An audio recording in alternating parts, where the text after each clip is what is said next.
शांततेचे उपासक तथागत गौतम बुद्ध, ज्यांनी या महाराष्ट्रात सदाचाराचं सिंचन पेरलं, ते राष्ट्रगुरु जगद्गुरु संत तुकाराम महाराज, जिच्या कुशीत या महाराष्ट्राचं नेतृत्व घडलं आणि वाढलं, ते जगातलं सर्वात वंदनीय मातृत्व राजमाता राष्ट्रमाता मासाहेब जिजाऊ.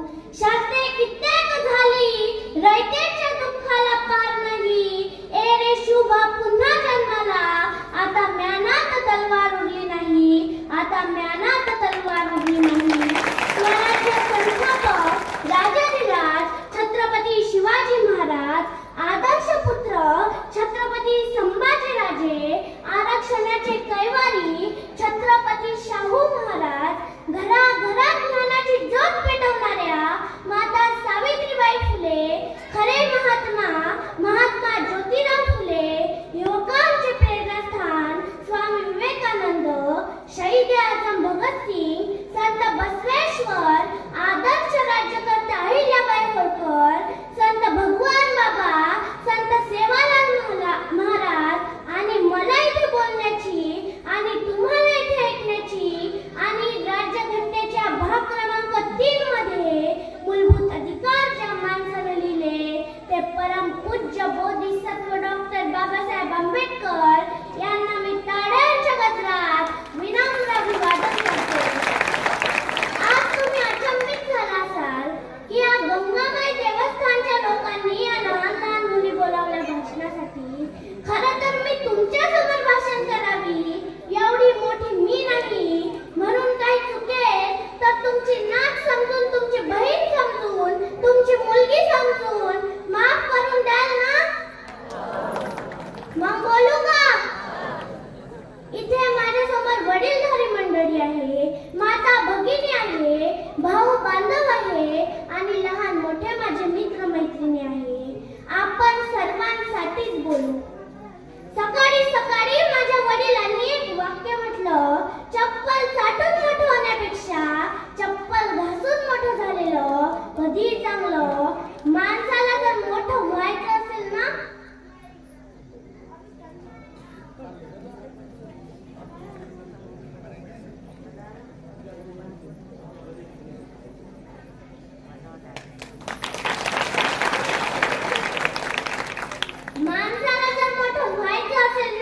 तर तरुण मंडळींनी एवढे कष्ट केले पाहिजे. दुसऱ्याचं स्टेटस ठेवण्यापेक्षा स्वतःचं स्टेटस निर्माण केलं पाहिजे की हजारो लोकांनी आपलं स्टेटस ठेवलं पाहिजे आणि त्यासाठी तसं कर्तृत्व करावं लागेल. आणि वाटत असेल की आपल्या मुलांनी स्वतःच्या पायावरती उभं राहावं, तर त्याला तसे संस्कार द्यावे लागतील, तशी मेहनत घ्यावी लागेल. पानी में डूबा तो मृत्यु निश्चित है और भक्ति में डूबा तो मुक्ति निश्चित है. दुनिया रखने वालों को भगवान कहते हैं और संकट हरने वालों को हनुमान कहते हैं. ना किसी से नाराज होकर जियो, ना किसी को नाराज करके जियो. जिंदगी कुछ पलों की है दोस्तों, खुश होकर जियो. 5 तत्वों का पुतला प्राणी, सूरज सबकी नारी, कलाकार है कैसा भगवान, उससे दुनिया हारी. जैसी करनी वैसी भरनी, कर ले अच्छे काम रे, अब तू चेत जा, भजले हरी का नाम रे. पण कसा आहे ना मित्रांनो, हा महाराष्ट्र भाषणाने सुधारला नाही, कीर्तनाने सुधारला नाही, तर माझ्या आई वडिलांच्या आजोबांच्या वयाची माणसं इथे आहे. अख्खं जीवन गेलं कीर्तन भजन ऐकण्यात. पण सासूना सुनेकडे कधी पोरगी म्हणून पाहिलं का? सुनेने सासूकडे कधी आई म्हणून पाहिलं का? असं झालं असतं तर राज्यात वृद्धाश्रमे तयार झालीच नसती. आपल्या मुलीचं काम जर आपला जावई ऐकत असेल तर आमचा जावई 1 नंबर होतो. आणि जर का आपल्या मुलाने आपल्या सुनेचं काम ऐकलं तर तुम्ही त्याला बहीण म्हणता, बायकोचा भाया म्हणता. सृष्टी को बदलना चाहते हो तो दृष्टि को बदलो. बदलती दृष्टि ही बदलती सृष्टि है मेरे दोस्तों. आता मला सांगा, महादेवाला प्रसन्न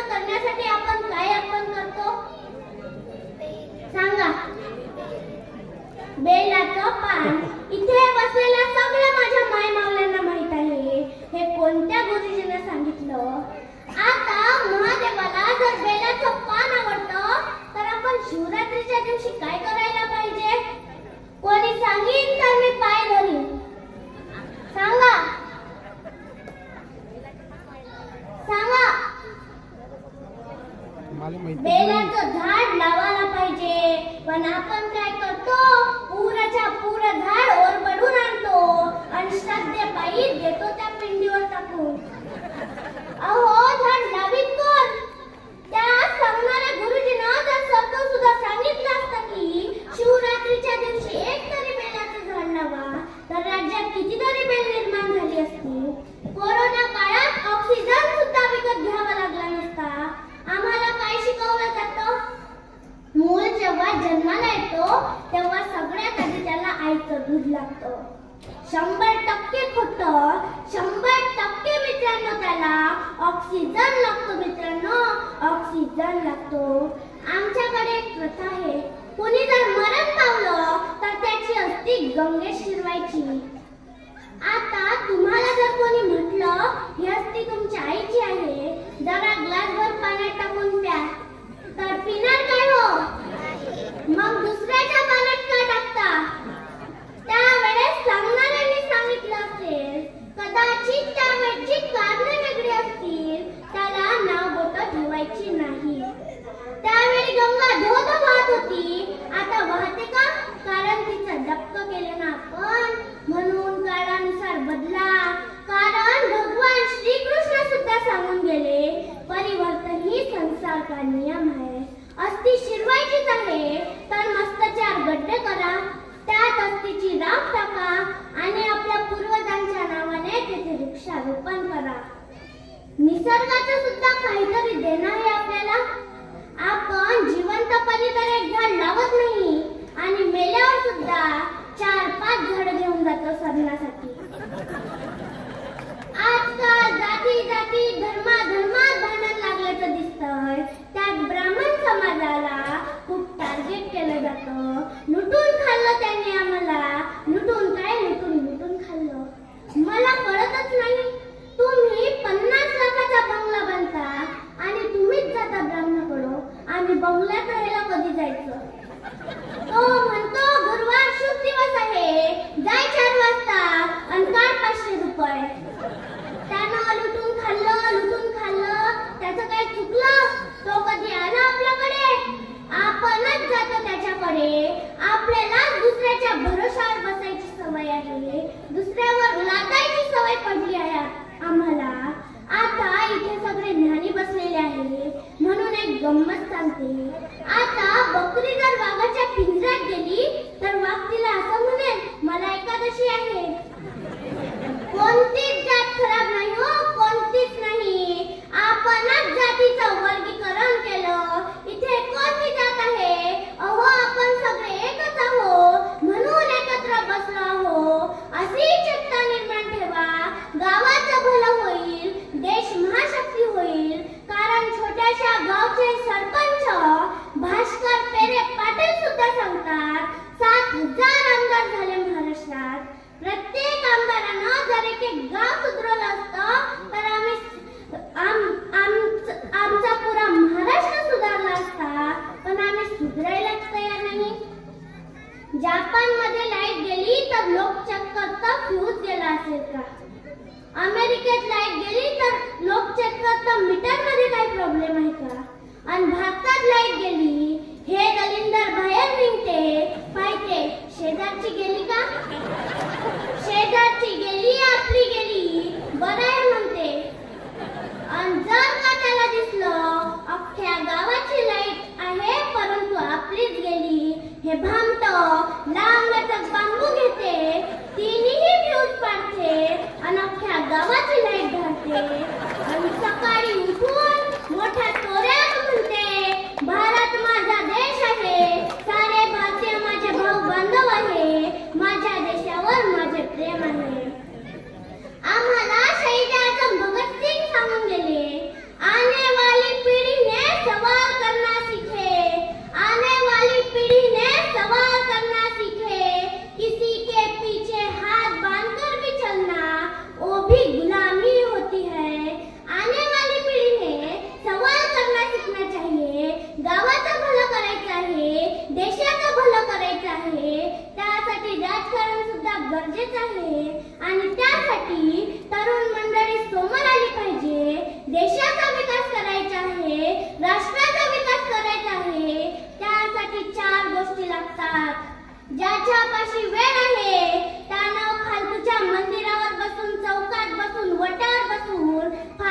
गप्पा हाणू नये, नाहीतर ज्याच्यापाशी वेळ आहे तोच निरा डायलॉग हाणत बसते. मी त्याला पाहिलं घरात दिसताना. सर्वात महत्वाची मेंटॅलिटी, खाली दिमाग शैतानचं घर. तो गावच्या विकासासाठी वेळ देणार नाही. म्हणून ज्याच्यापाशी वेळ आहे त्यानं गावच्या विकासासाठी वेळ द्यावा. ज्याच्यापाशी पैसा आहे, ज्यानं भरपूर लुटून खाल्ला आहे त्यानं पैसा द्यावा. ज्याच्यापाशी ताकद आहे, फालतूची छाती भीती काढणाऱ्यानं, दंड दाखवणाऱ्यानं ताकद द्यावी. रस्त्यावर दगड आहे, उचलून बाजूला ठेवावा. नाहीतर तुझ्या ताकदीची काय पूजा करायची का गावकऱ्यानं? याच्या अंगावर छाती काढ, त्याच्या अंगावर दंड काढ. अरे बाबा, आपला शेवट कधी येईल काय सांगता येत नाही. कोणासोबत आपली शेवटची 90 वाली पार्टी राहील काही सांगता येत नाही. आणि मग तो मेल्यावर खाली चिठ्ठी ना कोई संदेश, राम नाम सत्य है. जो जिवंतपणी काही कामाचा नाही तो मेल्यावर काहीच कामाचा नाही. तो मेल्यावर त्याची बायको रडाली, लेकरं रडाले, त्याचे सगळे सोयरे रडाले. कारण एक छान म्हण आहे, आने वाला कौन है, जाने वाला कौन है. आने वाला कौन है, जाने वाला कौन है. क्यों किसी मैयत पर मातम करे हो दोस्तों, मरने वालों को क्या पता है. ये रोने वाला कौन है, ये रोने वाला कौन है. मैं शब्द की खैरात हूँ, सब शब्द मेरे पास है. मुर्दे जगा दूं शब्द से, मुर्दे जगा दूं शब्द से. सब होता शुभ का रास है, सब होता शुभ का रास है. इतकी ताकद ज्यांच्या शब्दांमध्ये आणि विचारांमध्ये होती असे राष्ट्रसंत तुकडोजी महाराज आपल्या ग्रामगीतेत अध्याय क्रमांक 1 देवदर्शनावी क्रमांक 49 मध्ये मोठं सुंदर म्हणतात. गाव हा विश्वाचा नकाशा, गावावरून देशाची परीक्षा. गावाची भंगता येईल ओरसा.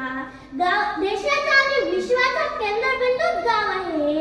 आज आपल्या विचारांची अशुद्धता वाढत चालली आहे. आणि जेव्हा गावातील अस्वच्छता आणि आपल्या विचारांची अशुद्धता या दोन्ही दृष्टिकोनातून ग्राम शुद्धी होईल, तेव्हा नक्कीच गाव सुखी, संपन्न, आरोग्यदायी निश्चितच होईल. यात तीळ मात्र शंका नाही. आजच्या देशाची परिस्थिती पाहता स्वच्छतेची, उन्नतीची, विचारांची, समृद्धीची दारे अस्वच्छतेच्या कुलपाने बंद झाली आहे. आणि ही दारे उघडण्याचं सामर्थ्य फक्त आणि फक्त राष्ट्रसंतांच्या ग्रामगीतेत आहे. देशाची परिस्थिती जर बदलायची असेल तर एसी गाडीत फिरून, बिस्लेरीचं पाणी पिऊन फालतूच्या गप्पा आणता येणार नाही. रगरगत्या उन्हात फिरावं लागेल. एखादा बाप जर रगरगत्या उन्हात रस्त्यावर दगड फोडत असेल आणि तो मालक आपल्या बापाला ऑर्डर देतो, तो दगड उचल, शेण काढ, बैलाला पाणी पाज, तेव्हा आपल्या बापाकडे पाहत आपल्या बापाची काम करण्याची प्रकृती पहा. आणि हप्ता भरल्यावर मेहनतीचे पैसे मागण्यासाठी आपला बाप त्या मालकासमोर कशी विनवणी करतो हे जगातलं सर्वात मोठं मोटिवेशन आहे. याला कोणत्या भाषणाची, कीर्तनाची गरज पडणार नाही. म्हणून ती गरिबी ओळखा, खरा लढा आपला आहे. गरिबी ही चालून आलेली संधी आहे श्रीमंत होण्यासाठी. म्हणून आपली नीतिमत्ता जाग्यावर ठेवा. नाहीतर तिनं माझ्याकडे पाहिलं नाही म्हणून आत्महत्या, तिनं मला ब्लॉक केलं म्हणून आत्महत्या. अरे मरावं कुणासाठी? आठवा ते भगतसिंग. त्यांना वाटलं नसेल या जीवनाच्या भौतिक सुखाचा आनंद घ्यावा, पण ते म्हणतात मेरे आदत से वाकिफ है मेरी कलम, मेरे आदत से वाकिफ है मेरी कलम. इश्क लिखना चाहता हूँ तो इनकलाब लिख देता हूँ, इनकलाब लिख देता हूँ. म्हणून मला म्हणावंसं वाटतं, म्हणून मला म्हणावंसं वाटतं, ओ दरिया ही क्या जिसमें नहीं रुआनी, ओ दरिया ही क्या जिसमें नहीं रुआनी. जोश नहीं तेरी जवानी. आमदार खासदार मंत्र्यांचं स्टेटस ठेवल्यापेक्षा शेतात राबून व्यथा व्यक्त करून जीवनभर तुझ्या पोटा पाण्याची सोय लावणाऱ्या त्या बापाचा स्टेटस ठेव. जेव्हा कुठेतरी तू कोणा संकटात येशील तेव्हा तुला नक्कीच विचारील, आपल्या बापासाठी का होईना आपल्याला आपला मार्ग बदलावाच लागेल. आणि हे मित्रांनो आपल्याला करावंच लागेल. कीर्तनाने भाषणाने परिवर्तन होत नाही, नाहीतर मग ते पहिले या धर्मावर बोल, त्या धर्मावर बोल, याला बोल, त्याला बोल, असं बोल, तसं बोल, याचं काही खरं नाही बाबा. गावात पाहायचं नेत्याच्या आईच्या अंगावर कशी साडी आहे आणि आपल्या आईच्या अंगावर कशी साडी आहे. दोन साडीतला फक्त फरक लक्षात घ्या, तेव्हा कुठं संतांच्या महापुरुषांच्या जयंत्या पुण्यतिथ्या साजऱ्या होतील, जेव्हा आपल्याला ही तफावत दूर करता येईल. आपला कार्यक्रम काय आहे गावात मंत्री आला, माझ्याशी बोलला. काय बोलला? मी स्टेजवर होतो, तो म्हणला खाली उतर. म्हणजे निंदा ना मंदा आपला बेशर्माचा धंदा सुधारणार नाही, नो परिवर्तन. इथे महिला वर्गही आहे, पुरुष वर्गही आहे. या महाराष्ट्राच्या कानाकोपऱ्यात व्यसनाकडे जाणारी, तमाशाकडे जाणारी मुलं काढून रोखण्याची आणि सत्कर्मात बसवण्याची ताकद फक्त आणि फक्त राष्ट्रसंतांच्या ग्रामगीतेत, तुकाराम महाराजांच्या गाथेत, शिवाजी महाराजांच्या शिवचरित्रात आणि बाबासाहेब आंबेडकर यांच्या संविधानात आहे. आधी कीर्तनाची आवड कुणाला नव्हती आणि त्यामध्ये कार्यक्रमही वेगळाच होता. कीर्तनकार महाराजांना विनंती आहे, विनोदाचार्य कार्यक्रम लावायचा नाही नावापुढं. कीर्तन हे काही विनोदाचं साधन नाही, ते भक्ती भावाचं प्रबोधनाचं साधन आहे. ईश्वर आणि मानव यांच्यातील दुवा म्हणजे संत, आणि जे डोक्याने चालतात ते पंत, जे अंतःकरणातून समाजाला चालवतात ते संत. गरज सध्या संतांची आहे आणि त्या संतांची मायबोली आपल्या महाराष्ट्राची आहे. इथे बसलेल्या माय माऊल्यांना हात जोडून विनंती आहे, काय करायचं ते करा. तुम्ही कितीही राबल्या, कितीही पैसे कमावले तरी तुमच्या बँक खात्यात 5-10 कोटी रुपये काही जमा होणार नाही आहे. म्हणून एक विनंती आहे, रात्री जेवायला बसताना आपला दलिंदर काढतो आणि कार्टी सोबत घेऊन बसलं पाहिजे. आपल्या लेकराचा संपर्क कुणाशी आहे पाहिलं पाहिजे. आपलं दलिंदर लेकरू कोणा नेत्याचा स्टेटस ठेवतं पाहिलं पाहिजे. त्या नेत्याला याला एका अंधाऱ्या खोलीत अडवात गुंडून बदललं पाहिजे. युवा नेता काय त्याचं बॅनर बाप्पा बाप्पा, लाखो दिलो की धडकन, तरुणांचं प्रेरणास्थान. आणि प्रेरणास्थान 10वी 3दा नापास. करोडों की बस्ती में दिलदार मस्ती, मैत्रीचे दुनियातलं दुसरं नाम पण त्याचा फोटो. गॉगल दुसऱ्याचा, गाडी तिसऱ्याची, मोबाईल चोरीचा, बिना आंघोळीचा आणि वाढदिवसाच्या शुभेच्छा. परिवर्तन करायचं आहे. आपला फोटो कुठं आला पाहिजे. मांगा UPSCचा निकाल लागला, 3 पोरी 1 पोरगं पहिलं, त्यांनी कुठं कोणाला त्यांचे फोटो पाठवली नाही. लोक त्यांचे फोटो पाहायला आली, लोकांनी त्यांचे फोटो स्टेटसला ठेवले. आपला शोध घेत लोक आपल्या घरापर्यंत आली पाहिजे, हे संतांना महापुरुषांना आपल्याकडून अपेक्षित आहे. काय म्हणते, आपल्या मुलाबाळांसोबत वेळ घाला. त्यासाठी तुमच्या दोघा नवरा बायकोत चांगलं प्रेम पाहिजे. पण वांदे आपलेच आहे. हे म्हणते संसार मायामुळं आणि हा म्हणते मी आहे म्हणून तू टिकून राहिली, मी आहे म्हणून तुला नांदून राहिलो. त्यासाठी तुमच्या दोघा नवरा बायकोत चांगलं प्रेम पाहिजे. बायकोचं काही चुकलं तर नवऱ्यानं ऍडजस्ट केलं पाहिजे आणि नवऱ्याचं काही चुकलं तर बायकोनं गप बसलं पाहिजे.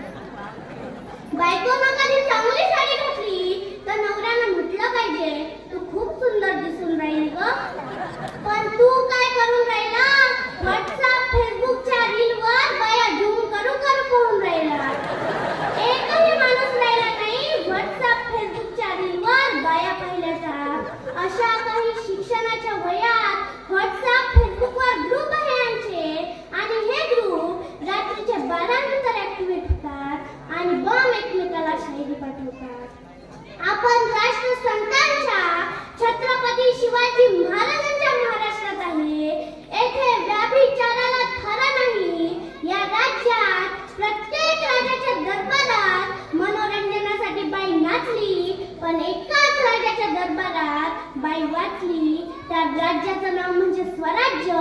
आणि त्या राजाचं नाव म्हणजे छत्रपती शिवाजी महाराज.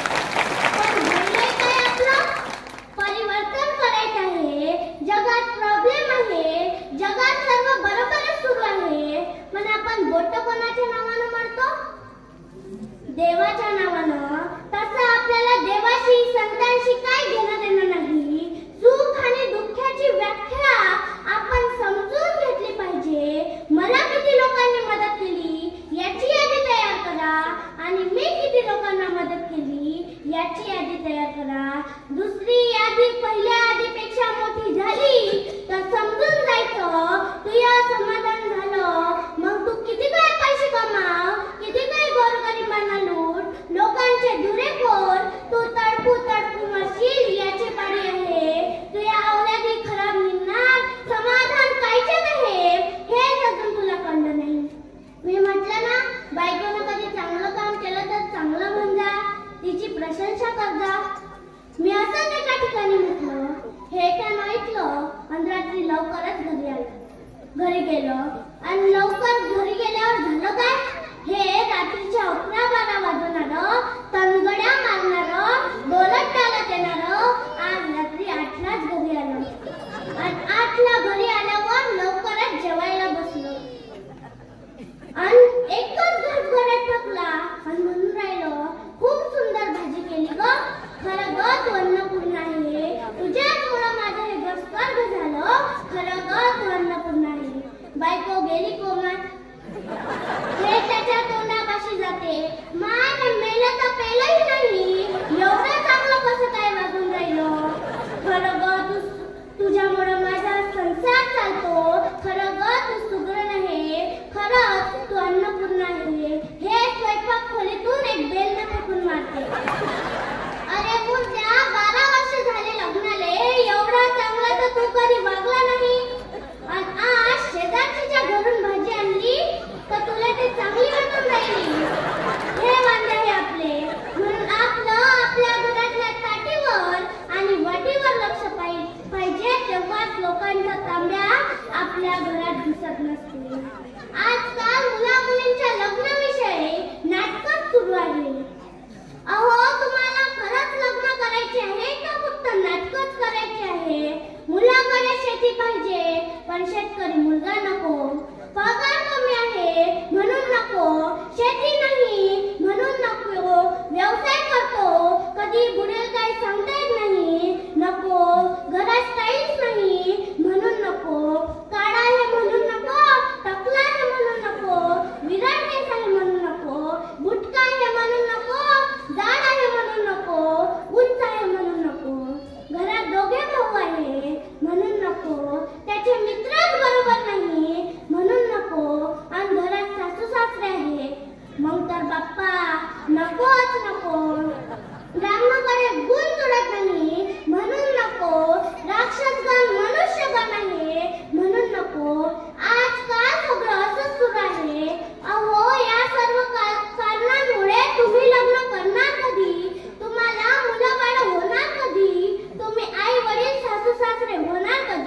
नक्की तू काय कमावलं? तुला वाटत असेल मी प्रेमात सर्वस्व मिळवलं. सगळ्या घरच्यांना दुखून मात्र रे वेड्या, प्रेमात नक्की तू काय कमावलं?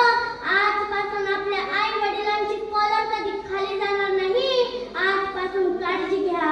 प्रेमच करायचं असेल तर आपल्या राष्ट्रावर करा, आपल्या देशावर करा, आपल्या आईवर करा, आपल्या वडिलांवर करा.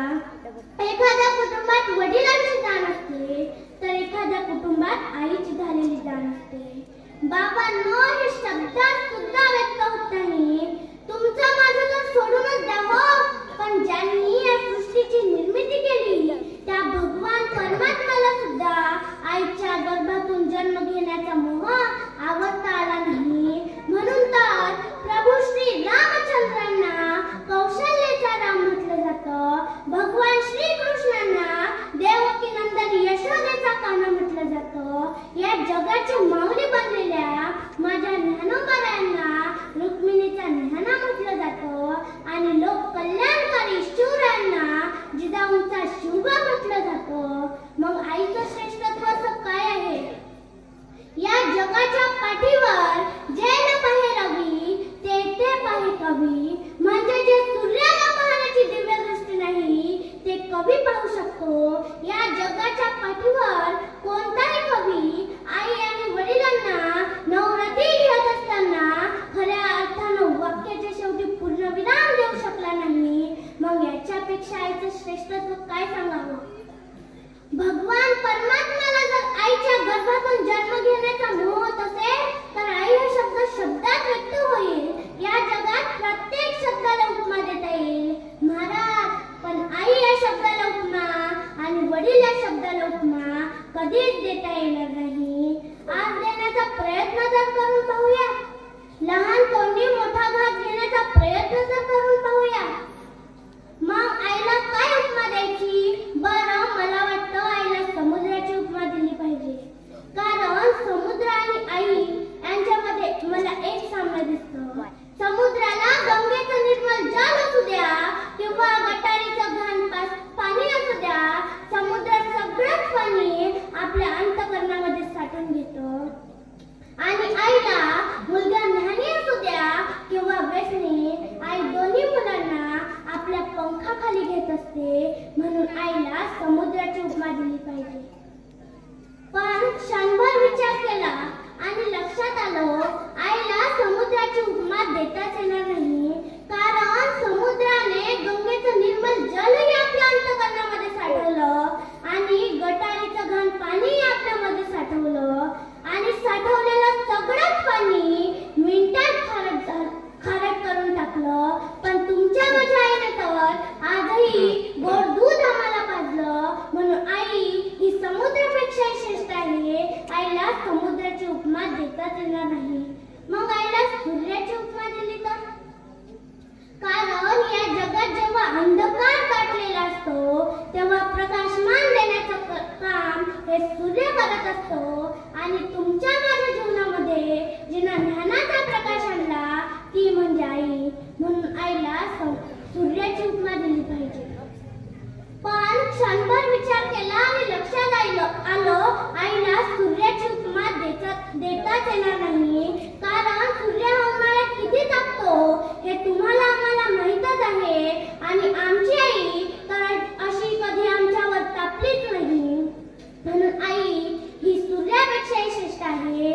मग आईला काय कोणती उपमा देताच येणार नाही काय हो? का देता येणार नाही? याचं काही कारण आहे का? तर लक्षात घ्या मित्रांनो, तुमच्या माझ्या आईनं केलेल्या आपल्यावरचे 5 उपकार स्वतः भगवान परमात्माही करू शकत नाही. पहिला उपकार, तिनं तिच्या गर्भात 9 महिने आपल्याला ठेवलं. त्याचं कोणतंही भाडं डिपॉझिट न घेता पहिलं पाऊल आपल्याला तिच्या गर्भात ठेवू दिलं. म्हणूनच तर आपण हे जग पाहू शकलो. आईनं केलेलं दुसरं दान म्हणजे प्राणदान. माडाच्या गडाभोवती जेव्हा नाळ आवडलं जातं, आईच्या गर्भातलं पाणी वेगाने कमी होतं, तेव्हा डॉक्टर एक निर्णय घेतो. एकतर आपण बाळ वाचू शकतो किंवा आईला वाचू शकतो. डॉक्टरांनी नवऱ्याला विचारलं काय केलं पाहिजे हो? पाहिजे. डॉक्टरांनी सासू सासऱ्यांना विचारलं काय केलं पाहिजे हो. त्यांनी सांगितलं आमची सुनबाई वाचली पाहिजे. तेवढ्यात मुलीचे आई वडील माहेरातून येतात. त्यांनाही विचारलं काय केलं पाहिजे हो. त्यांनी सांगितलं आमची मुलगी वाचली पाहिजे. पण जेव्हा त्या जन्मदात्या आईला विचारलं त्या आईनं सांगितलं डॉक्टर साहेब माझं काही झालं तरी चालेल पण माझं बाळ वाचलं पाहिजे. हे आईनं केलेलं दुसरं दान आहे. आईनं केलेलं तिसरं दान म्हणजे रक्तदान. इथे बऱ्याच लोकांनी रक्तदान दिलं असेल पण ज्याला रक्त द्यायचं आहे त्याचा ब्लड ग्रुप आणि आपला ब्लड ग्रुप एक असल्याशिवाय सुद्धा रक्तदान करता येत नाही.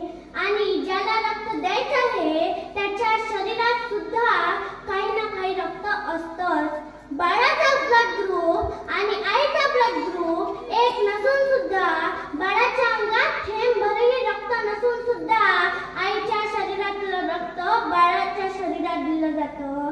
हे आईनं केलेलं तिसरं दान आहे. आईनं केलेलं चौथं दान म्हणजे अस्थिदान. दोघे भावाभावात भांडणं झाली, दोघे मित्रामित्रात भांडण झाली तर आपण आपल्या हाडाच्या भरोशावर म्हणतो पाहून घेईन.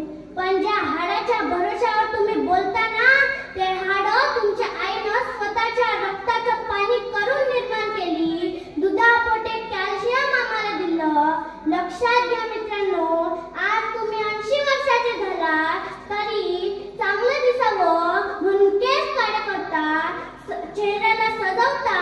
पण महिला मंडळ जेव्हा आपला अंत होतो ना तेव्हा तो सजवलेला चेहरा राहत नाही, काळे केलेले केस राहत नाही. राहतात काय तर फक्त हाड. कारण ते आपल्या आईनं दिलं आहे. लोखंड सुद्धा गंजून जाईल, त्याची माती होईल पण ही माती सुद्धा मातृत्वाने दिलेल्या हाडाची माती करू शकत नाही.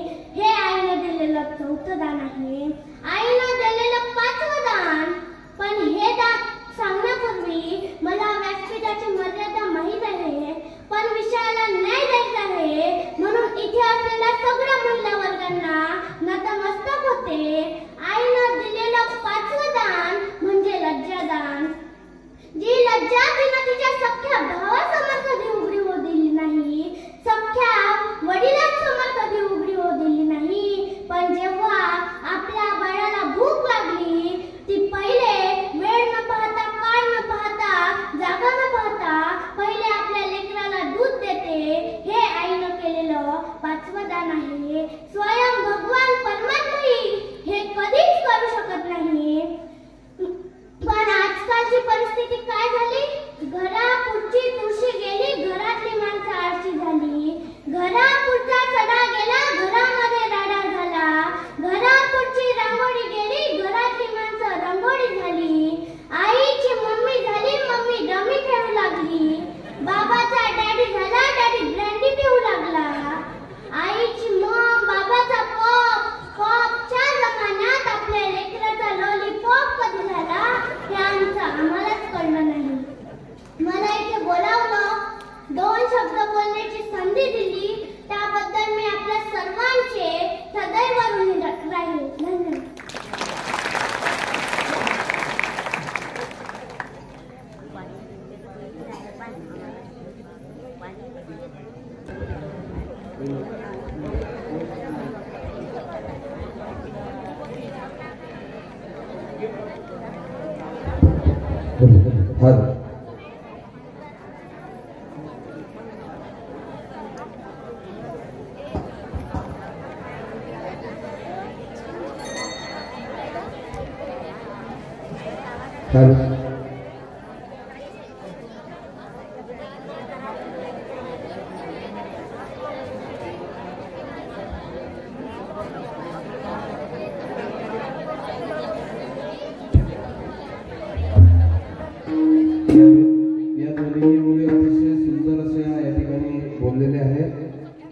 चांगल्या पद्धतीचं मार्गदर्शन त्यांनी या ठिकाणी केलेलं आहे.